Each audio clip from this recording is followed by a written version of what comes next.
BCY party ప్రచార వాహనాలపై YCP నాయకుల దాడికి పాల్పడ్డారు.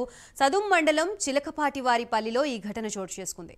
బీసీవై పార్టీ ప్రచార వాహనాలపై దాడి చేసి పార్టీకు చెందిన బ్యానర్లు చించివేశారు. పార్టీ నాయకులు ఆనంద్ రెడ్డి, సుబ్రహ్మణ్యంపై కూడా దాడి చేశారు. బీసీవై పార్టీ నాయకులు సదుం పోలీసుల్ని ఆశ్రయించారు.